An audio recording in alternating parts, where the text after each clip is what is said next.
Monster Hunter Wilds recently released its 4th title update, letting us face off against Gogmazios, a towering dragon covered in sticky tar with the thermonuclear yield of your drunk uncle telling you to hold his beer for a sec. Hi, I'm Moxie Rabbit. I stream on Twitch and occasionally edit videos. I figured GOG's release would make for a good first attempt at scripted content because I'd like to try making more videos like this in the future. So, strap on your favorite set of rubber gloves and grab a toothbrush because I'm about to preserve the ecological balance by cleaning up British Petroleum's latest oil spill.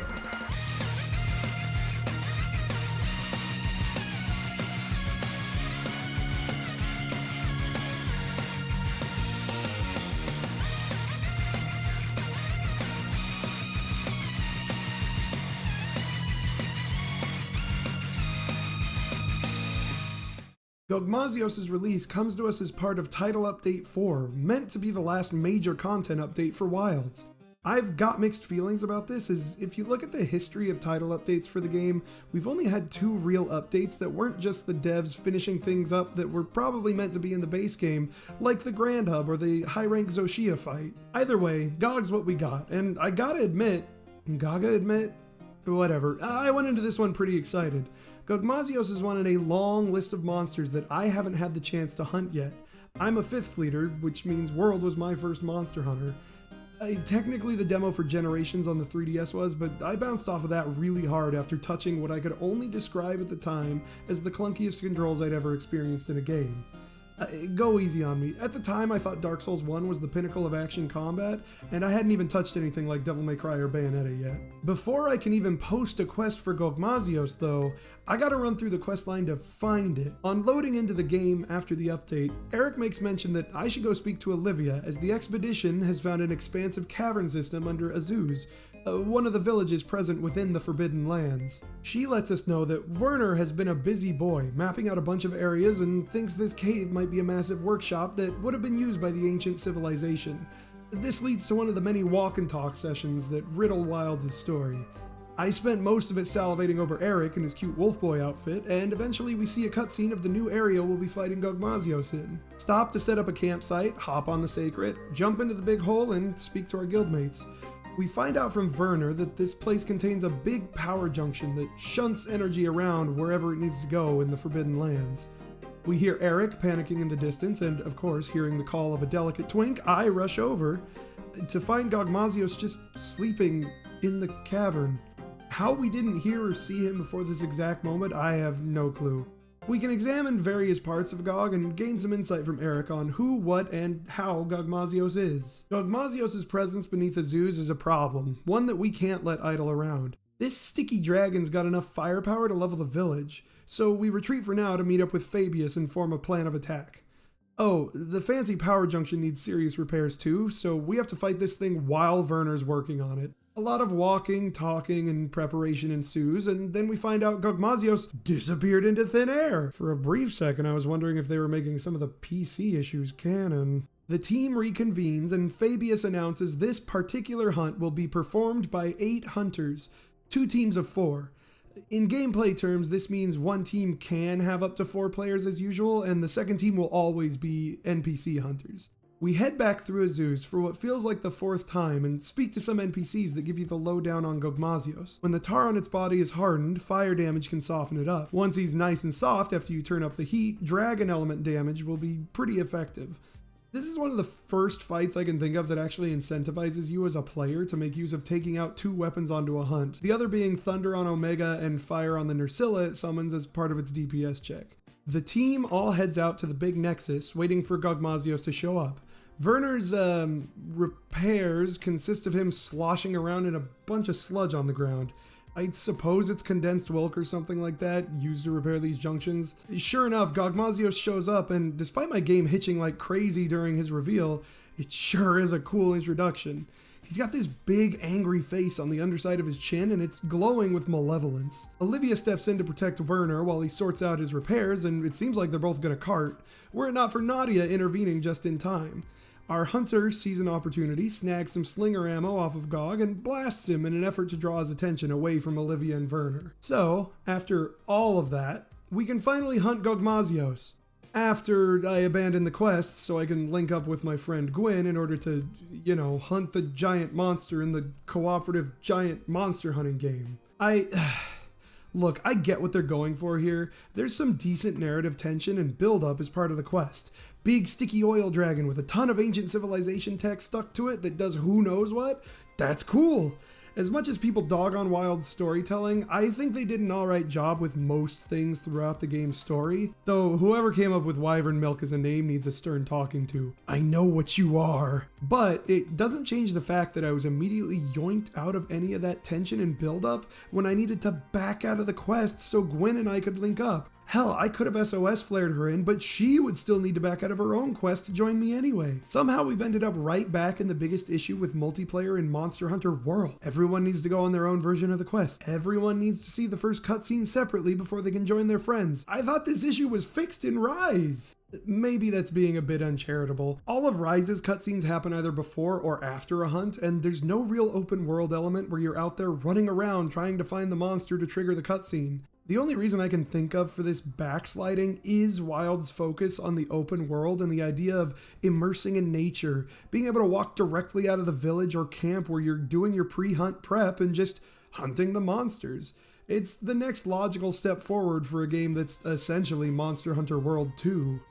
Take the Akuma event, for example. If the same event was in Rise, you'd probably talk to Utsushi, who'd be all like, "Yo, Hunter, I was out patrolling and spotted something mondo crazy out in the volcano caverns. Bunch of monsters all tore up, but the wounds didn't resemble any weapons I've ever seen. And there was this gnarly sound ringing out through the caves, like an unstoppable Tigrex meeting an immovable Gravios. What do you say we try to get to the bottom of it?" Then cue a cutscene of you and Utsushi picking your way through a bunch of dead monsters, interspersed with the sounds and visuals of Akuma punching the wall, just like in Wilds. Everything plays out the same, and by the end of the cutscene, you're back in the village with Akuma's event quest ready to go. No running blindly around trying to find the source of the sound in a confusingly vertical locale. Anyway, that's a little outside of what I'm talking about in this video, but I figured I'd mention it. Gwyn and I link up, start the quest, get prepped and ready, and boy, this dragon's big. Like, so big I feel I can't see how he's moving around half the time. I swear, I get clipped by things he's doing off screen in the first few hunts more than I'd like to admit. I'm not the world's greatest monster hunter or anything, but I don't think I'm a slouch either. The camera just, if I had more of a field of view, I could probably handle a lot of what he's throwing out, but the scale of the monster in comparison makes things feel so... I don't know if claustrophobic is the right word in this case, but it felt like the entire hunt would benefit from the field of view being wider. Hell, if I didn't have the player outlines turned on, I wouldn't see my hunter half the time because of how much screen real estate his limbs and body take up. Not only is Gogmazios big, he's as squirrely as a Toby Kadachi. It's so hard to line up meaningful hits on his head or wing arms because he's twirling and spinning and slamming, and oh god, the oil slows you down, and god help you if you don't have tremor resist and get caught by the edge of one of his slams, because that's going to guarantee like 90% of your health gone on the follow-up attack without a Divine Blessing proc. All that said, of every monster I've ever fought, Gogmazios really feels like a raid boss from an MMO RPG. I know I'm saying this with literal Final Fantasy XIV raid boss Omega in the game as a huntable monster, but hear me out. After managing to do enough damage to Gog, he'll get pretty heated and start blasting his big ol' fire beam all over the place. This melts and blasts away some debris that was blocking climbable terrain up to the second team of hunters. Now, all 8 of us are up on this ledge, with the goal being to dislodge the big fuck-off laser cannon, called the Convergent Elder Breaker, from Gogmazios' back. To do this, we have to beat the tar out of his wing arms while avoiding big sweeping strikes in his explosive mouth beams. Once that's done, the Convergent Elder Breaker is conveniently sitting on the ledge with us, and wouldn't you know it, Gogmazios is staring right down the barrel. We just have to, in Fabius's words, have some hunters distract Gogmazios while the others take on a part-time IT job running high-power cables to the cannon to help it charge more gooder. Yeah, you remember that thing I said about the fight feeling straight out of an MMO? This is what I'm talking about. If the hunters still battling Gogmazios don't distract him while the cables are being run, he'll try to disrupt the runners by blasting the center of the ledge everyone's standing on.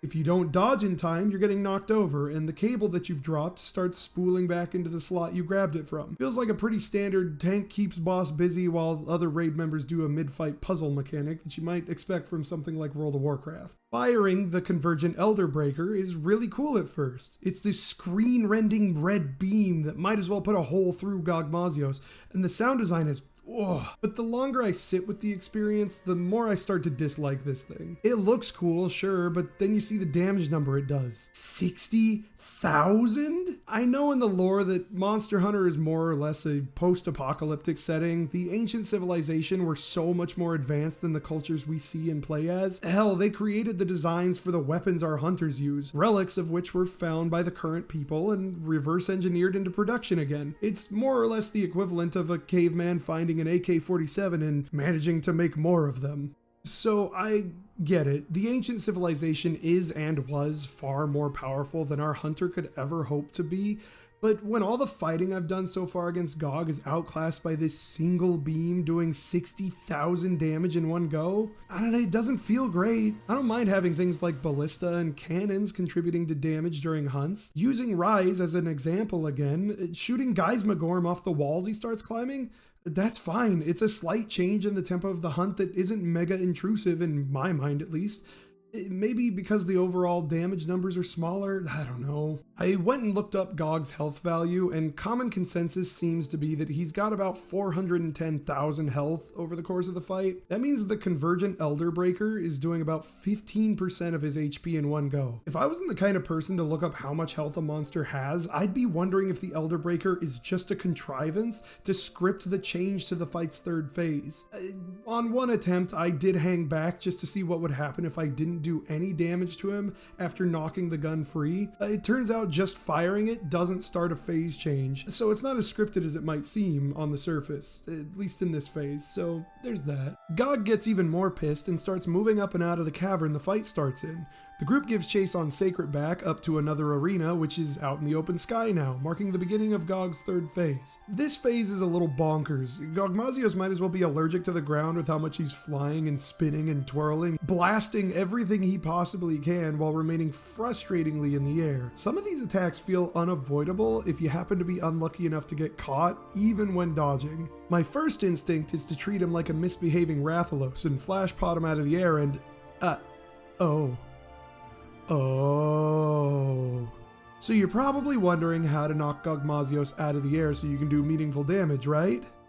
This, to me, is the worst part of the fight. In order to knock Gogmazios out of the sky, you have to use the new slinger ammo that's been falling off his body over the course of the fight. They're these miniature wrist-mounted versions of the Convergent Elder Breaker. Yeah, the ancient civilization did a Star Wars and miniaturized Death Star tech. These things hit with Dragon Element, which is needed to contain Gog's power so that he doesn't go apeshit and completely nuke the entire platform when he does his big nuclear turbo move. I don't actually know what the name of it is. Okay, easy enough, right? Load, aim, shoot, repeat. Except for the part where Gogmazios is hurling molten globs of tar everywhere that you can't see if you're aiming up at him to fire your slinger. I'm ashamed to admit it, but it took me about 6 attempts at Gog before I realized you can actually hold the trigger to charge these things up to do more damage, so that one's on me. So you beat the DPS check, probably. Gog flies up into the air, Fabius yells for everyone to get behind him, and there's a big huge blast of flame as Gog comes crashing down, with Fabius keeping everyone safe behind his big ol' shield. This is the final phase of the fight, and it pretty much mirrors the entire third phase, but there's no more surprises. It's time to slay Gogmazios.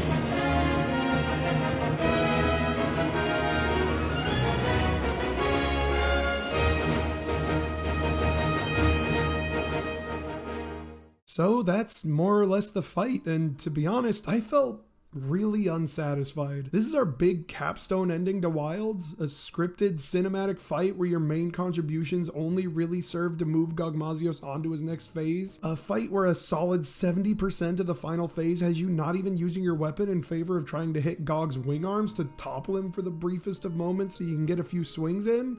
I've never played Monster Hunter 4, which Gogmazios debuted in, but I have watched the Lu Two Shoes video on 4 Ultimate, which basically makes me an expert. Wild's version of Gogmazios doesn't seem to capture the soul of what made Gog cool to begin with. The one that I heard everything about from people I know that played the old games. For one, in 4 Ultimate, he's got a fucking Dragonator stuck in his back, and if you knock it off, you can activate it to spear him in the Gogusi, which is cool. Side note, in case she somehow sees this video, hi Lu, big fan, big inspiration. Let's hunt monsters sometime, maybe.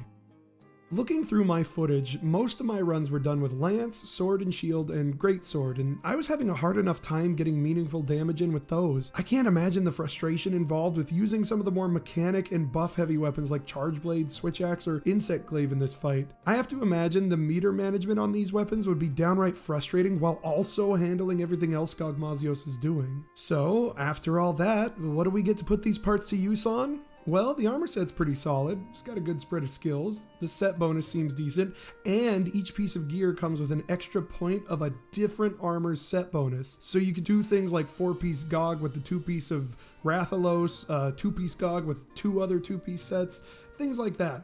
I like this. It's nice. Moxie, what about the weapons, you may ask? And this is where my enthusiasm to farm Gog goes off a fucking cliff. To get Gogmazios' weapons, you upgrade Ardian weapons, a system I already barely touched because I think they suck the soul out of farming materials for weapons by forcing you to grind and then sit in menus, rolling and re-rolling the weapon gachapon to get a half-decent stat spread. This system is pretty universally reviled by the community from what I can tell. The weapons don't have skills tied to them, and outside of the potential for above average stats, the only real positive aspect they bring is having 3 tier 3 decoration slots, so neat. So these Gogma weapons, yeah, that's what they're called, fucking Gogma ball. So these Gogma weapons are another addition of weapon gacha RNG on top of the Ardian weapons. You take the Ardians you've rolled, spend some of the resources you get from Gog, which further increases the stat gains that you get, and then also get a randomly rolled set bonus and group bonus, which are like set bonuses, but they're not tied to specific armor sets. This will further allow you to access more armor set bonuses when you're putting a gear set together, if you get lucky. On top of this, you can either completely reset your Ardian stat rolls or try to improve on them by getting this little EX modifier tacked on, which again, you're gacha rolling for these, so who knows how long it'll take or how many materials you have to spend to get serviceable or even perfect rolls on these things.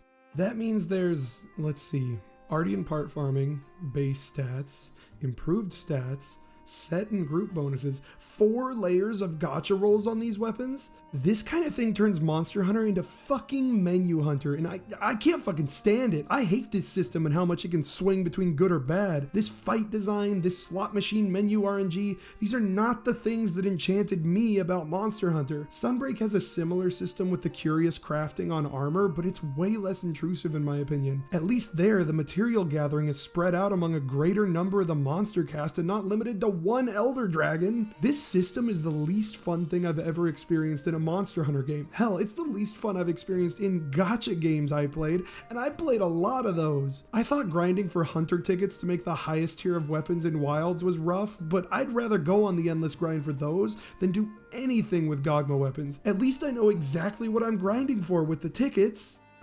I feel bad, right? This isn't the kind of video I was expecting to make. I was so incredibly hyped to finally be able to fight Gogmazios, and while there are aspects of the fight that are cool, I just can't bring myself to like it. From the wonky MMO mechanics to the disappointing RNG weapons, I just can't find it in myself to want to grind out Gog outside of when I play the game with friends. There's a handful of other event quests to do, and Arch-Tempered Jindahad was fun, but in my opinion, this is a really disappointing capstone update to end Wilds on. I'm sure we'll get a G rank expansion, and I heard AT Arkveld is on the horizon, but they'll need to put some real work in to make it worth my while. PC performance is still incredibly shoddy even after this update advertised a ton of performance optimizations, but in my case, my game started hitching more than usual.